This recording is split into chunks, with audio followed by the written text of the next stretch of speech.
ஆளுமைமிக்க அரசியல்வாதியாக pure politics பயிற்சி பட்டறை நேரடி இணைய வழி வகுப்புகள் உங்கள் சீட்டிற்கு முந்துங்கள் 7338824242. நலாஸ் நாட்டு சர்க்கரை நலமுடன் வாழ நலாஸ் இந்தியாவிலேயே நாட்டு சர்க்கரைக்கு ISI முத்திரை மற்றும் அக்மார்க் அங்கீகாரம் பெற்ற ஒரே நிறுவனம். தொடர்புக்கு 904704505000. Honorable Shri P. Chidambaram ji.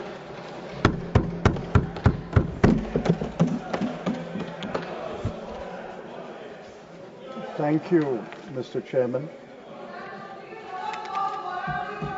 Please, no cross talk, please. Please, no cross talk. Thank you, Mr. Chairman. I realize that I am following the Leader of the Opposition, Shri Kharge ji, who in a elaborate speech has covered almost all aspects of the subject.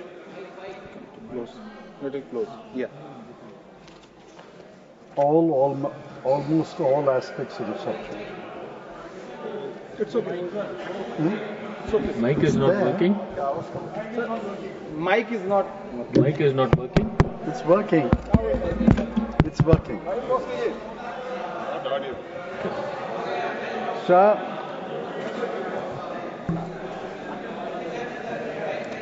I'm glad Mic is on. that we are eventually discussing Operation Sindhoor. Ever since Operation Sindhoor ended, we have been demanding that a special session of Parliament be called and to discuss Operation Sindhoor. But the government, for reasons best known to it, refused to call a special session. All over the world, in every democratic country, where a war has taken place, even during the war, Parliament is in session. Example is the United Kingdom. And certainly after the war, the Parliament is convened to discuss various aspects of the war.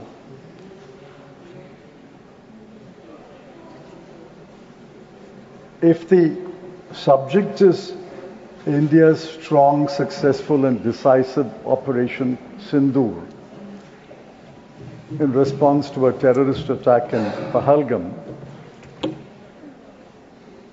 there can be no quarrel with that subject. The subject is really the aftermath of Operation Sindhoor, the consequences of Operation Sindhoor. On the subject itself, if you ask me, was Operation Sindhoor strong? I would say yes. Was Operation Sindhoor successful? I would say yes. If you ask me, was Operation Sindhoor decisive? I can only say time will tell. Whether Operation Sindhoor was decisive, only time will tell. I'm reminded of a decisive war. On December 16, 1971, there was a historic victory. General Niazi surrendered to General Jagjit Singh Arora along with 93,000 soldiers. It was the largest surrender of prisoners of war after World War II. That was a decisive victory. On the contrary, Operation Sindhoor ended with a ceasefire. The India-Pakistan war over Bangladesh ended with a surrender of the Pakistani forces in favor of India. Operation Sindhoor ended with a ceasefire. I think the people of India know the difference between surrender and a ceasefire. The government claimed, and we accepted, India has destroyed terrorist infrastructure in Pakistan in 9 places. We accepted. India had severely damaged 11 military air bases. We accepted. But why did India agree to a ceasefire? Yes. That is the question. Yes. The consequences of Operation Sindhoor, the aftermath of Operation Sindhoor is the question. Please remember that the Congress Working Committee was called after the Pahalgam attack, and we extended unconditional full support to the government. So did the India bloc parties. Nobody had any reservation in entrusting to the government full authority, full power, and full support to take whatever action it chose fit. I wrote 2 columns on May 4 and May 11.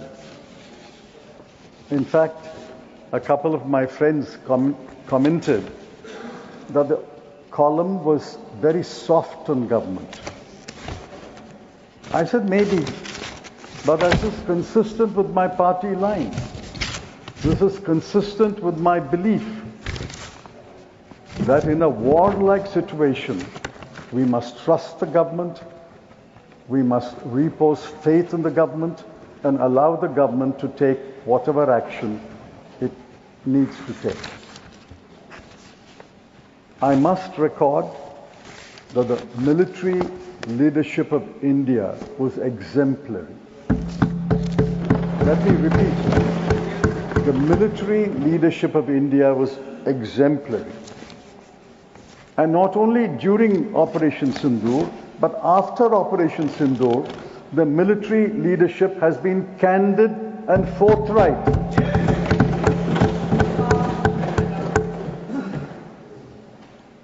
The Chief of Defence Staff admitted tactical mistakes. He also said, after the tactical mistakes, they paused, and the military leaders got together and re-strategized. He admitted losses. Which is why, while I call the CDS and the other military leaders, their leadership exemplary, I call them candid, forthright, and transparent, because he admitted tactical mistakes, re-strategizing, and admitted losses. The Deputy Chief of Army Staff admitted that Chinese aircraft had been deployed. He also admitted that Chinese missiles had been deployed. He also admitted that drones, and we gather it's from Turkey, were deployed. If true, and I see no reason to disbelieve the Chief of Defence Staff and the Deputy Chief of Army Staff, if true, if Chinese aircraft J-10 and Chinese missiles PL-15 were deployed by Pakistan, the only conclusion is China was testing its military hardware in the India-Pakistan conflict. The Congress Working Committee, which met later, pointed out there was an intelligence and security failure. But government has so far not acknowledged the security failure and the intelligence failure. Please remember, I think Milind and Praful mentioned the Mumbai terror attack. I took over as Home Minister the day after the Mumbai terror attack was ended on December 1. within a few days, I flew to Bombay. I think Milind was with me. Flew to Bombay, and in the first press conference, I said, I admit security failure, intelligence failure, and I regret the failure. Why can't the government say that?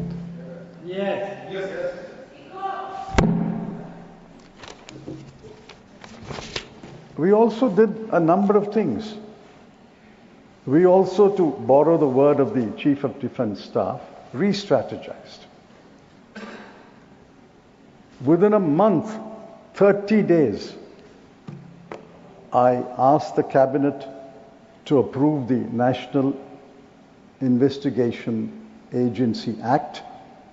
It was passed in that session and notified on 31st December 2018. The first two Director Generals of NIA were outstanding officers, one from Kerala cadre and one from Rajasthan cadre. We also amended the Unlawful Activities Prevention Act. We set up the NAD grid. We quickened the implementation of the CCTNS. And all this was done in 30 days. In fact, I may take you into confidence. I thought I had done my job and I should leave the Home Ministry. I was moved much against my wishes. But we did this in 30 days. We took confidence, we took the Parliament into confidence and did all these things. Now, where is that re-strategy? Where is the taking the Parliament into confidence? We heard the ministers. They were singing the praises of Operation Sindhoor, for which I have no objection. But what about the aftermath of Operation Sindhoor, the consequences of Operation Sindhoor? We are in the same advanced stage of wisdom as when this debate began in the Lok Sabha yesterday. While I congratulated the military leadership as exemplary, I know what everybody will know what I'm intending to say. The political leadership has been thoroughly disappointing. The Defence Minister made a spirited statement yesterday in the Lok Sabha. Today he was his usual subdued, moderate self. The Foreign Minister made an articulate reply in the Lok Sabha. Today is not yet spoken. But I hope when the Foreign Minister speaks, because the Defence Minister has already spoken, they will copy or emulate the candor of the military leadership, admit the mistakes, and tell us what they are doing to re-strategize. So please understand, it's no longer preparing for a one-front war or a two-front war. Pakistan and China are no longer different fronts. It's a fused front. The pilots were Pakistanis, the aircraft were Chinese. The finger was Pakistani military leaders, the missiles were Chinese. The operator was Pakistani, the drones were from Turkey. Where is your plan? To fight not a one-front war, not a two-front war, but a fused front war of India fighting Pakistan and China fused together. Look at our neighbors. All our other neighbors are relatively peaceful. But on the northern and western and eastern border, we have India and China, and if they are fused, in one front that runs about 8,000 kilometers of border. Where is the thinking? Where is the hint of a thinking? Sir, after Operation Sindhoor, the Foreign Secretary and his wife were trolled. Daughter was trolled. The Chief of Defence Staff was trolled. And I asked the government, did they not rise to his defence? I didn't hear they are rising to their defences. The CDS carried out the instructions of the government and successfully conducted Operation Sindhoor. The Foreign Secretary was reporting the political decision to agree to a ceasefire. But to my great regret, the Foreign Secretary and his daughter were trolled. He had to shut down his social account, and the CDS was trolled. But I didn't see the political leadership rising to the defense of the military leadership. Sir, I move to another aspect of the consequences of Operation Sindhoor. We sent delegations. The Congress Party also sent its members. I think the MPs did as best a job as they could do. But look at the context. During and after Operation Sindhoor, mark my words, during Operation Sindhoor, May 7th to May 10th, and after Operation Sindhoor, on 9th of May 2025, IMF approved $1 billion to Pakistan under the Extended Fund Facility, bringing the total disbursements to $2.1 billion. India sits on the 18-member committee of IMFC, International Monetary Fund Committee. We did not vote against the proposal. We abstained. Why? Why did we abstain? Should we not have voted against the proposal? Yes. By saying Operation Sindhoor is going on and you are giving money for what? That money will fuel the war. On 3rd of June 2025, Asian Development Bank approved a loan of $800 million. Recently, the World Bank decided to lend $40 billion over a 10-year period. So who in the World Bank, who in the Asian Development Bank, who in the IMF is standing by us? US and China, otherwise rivals, voted in favor of all the proposals. They didn't abstain. They voted in favor of all the proposals. India did not vote against, but abstained. Is this the political leadership that the military leadership deserves? Is this the political leadership that India deserves? Is this the political leadership that pays tribute to the soldiers and the warriors who carried out Operation Sindhoor? Worse, many members have mentioned, Pakistan has been elected as chairman of the UNSC Taliban Sanctions Committee.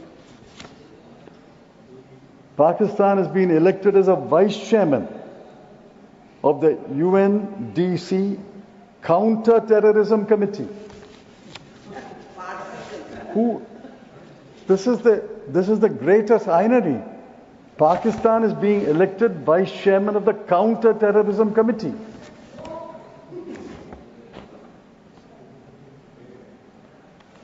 China's Foreign Minister Wang Yi my Honorable Foreign Minister's good friend, he meets him often.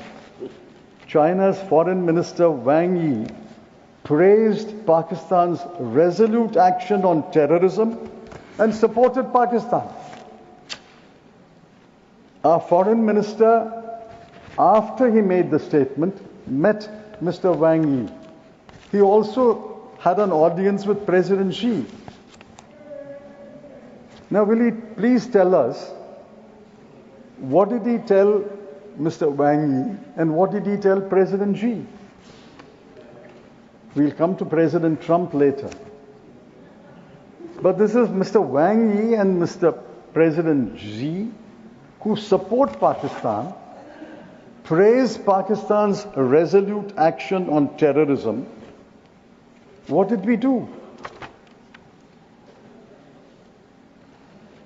And I ask most humbly, I may be wrong, the Foreign Minister can correct me. We sent delegations to so many countries. Why did we not send to our immediate neighbors? Nepal, Bhutan, Myanmar, Sri Lanka, Maldives, Mauritius. Have we given up on our immediate neighbors? And besides, the further question arises, we send delegations to so many countries. Everyone condemned terrorism, sympathized with the victims in India. But which country condemned, named and shamed Pakistan? I have scoured through the newspapers to the best of my knowledge, and I'm willing to be corrected. Is there a single country which condemned Pakistan, named Pakistan as a terrorist country? No, none. Sir,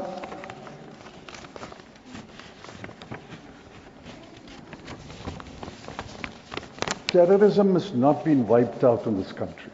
I have been Home Minister. I was bloodied in the, I had my baptism immediately after a terror attack. There are foreign terrorists infiltrated by Pakistan. There's no question about that. I accept it. I know it. I may not be as intelligent, but I'm not stupid. Pakistan infiltrates foreign terrorists. But please remember, there are also India-based terrorists, homegrown terrorists. They work together most of the time. They work separately. For example, Milind mentioned 3 attacks. The 2006 Mumbai attack was by home-based terrorists. 2008 Mumbai attack was Pakistan infiltrated terrorists. 2011 terror attack was again home-based terrorists. So terrorism does not divide by the border. There are infiltrated terrorists, there are home-based terrorists. Most of the time they work together. If you claim that the terrorist ecosystem has been demolished, that's wrong. At the all-party meeting on 24th April 2025, the Home Ministry disclosed that between June 2014 and May 2024, that is the entire period of NDA government, before and after I'll come to, there were 1,643 terrorist incidents, 1,925 infiltration attempts, 726 successful infiltrations, and 576 security personnel were killed. I can have the data for the previous government of UPA 1 and UPA 2, for the previous government of Shri Vajpayee ji, and the NDA government. So let's accept the fact that terror ecosystem has not been demolished. It will be difficult to demolish, but we can demolish. Now let me get back to the ceasefire and I'll conclude. Kindly remember, President Donald Trump will not vanish until January 2029. That's our misfortune or fortune. Until January 2029, President Trump will be there. And he has only said it 29th time. And as the LOP said, before he finishes, when we read our newspapers tomorrow, he may have said it the 30th time. 1 minute. And he will say it several times. He is claiming to have stopped 6 wars. Cambodia, Thailand, Slovenia, Kosovo, Rwanda, Congo, and India and Pakistan. We are bristling now. But what did the Prime Minister say 5 years ago? Ab ki baar Trump sarkar. I'm sure the Prime Minister deeply regrets he ever said ab ki baar Trump sarkar. Now the sequence of events between May 7 and May 10 has been described. I want to ask one question. On May 10 at 3:30 p.m., the DGMOs of the 2 countries spoke on telephone. They could not have spoken without pre-instructions. There would be instructions from the government to the DGMO India. There would be instructions from government of Pakistan to DGMO Pakistan. They could not have spoken without instructions. They could not have agreed without instruction. And after agreement, they could not have not reported to their respective governments. Where is the record? The record will tell us. At 5:25 p.m., and I've asked this question several times, 3:35 the DGMO spoke. 5:25, before any Indian minister, before any Indian official announced the ceasefire, President Trump said, I am pleased to announce that India and Pakistan have agreed to a ceasefire. A few minutes later, Secretary Marco Rubio said, India and Pakistan have agreed to a ceasefire and will meet at a neutral site. At 6:05 p.m., Foreign Secretary announced the ceasefire and he was trolled for that. Why has the Prime Minister rebutted Mr. Trump? That's the question. He should have publicly rebutted Mr. Trump. There was not even a note of protest, a written note of protest. And this is part of the government's character in dealing with America. Illegal migrant Indians were deported in handcuffs and leg chains. Not a word of protest. Steep tariffs were imposed on Indian exports and deadlines have been set. Not a word of protest. US voted in favor of the IMF loan to Pakistan. Not a word of protest. Yes. Foreign students, including Indian students, barred from enrolling in Harvard. Not a word of protest. Student visa interviews were suspended. Not a word of protest. President Trump invites General Asim Munir to dinner and called him a phenomenal partner. Not a word of protest. That is how President Trump cannot be rebutted by this government. Because they don't protest against Mr. Trump. Maybe they hope there will be an ab ki baar, another Trump sarkar. Fortunately, the Constitution of the United States doesn't permit another Trump sarkar. So I finally appeal to the government, like the military leadership showed exemplary leadership and was candid and forthright. Please, from today onwards, show exemplary leadership be candid and forthright and take the country into The next speaker is Sri Ritabrata Banerjee. He will speak in Bengali. His time is 11 minutes.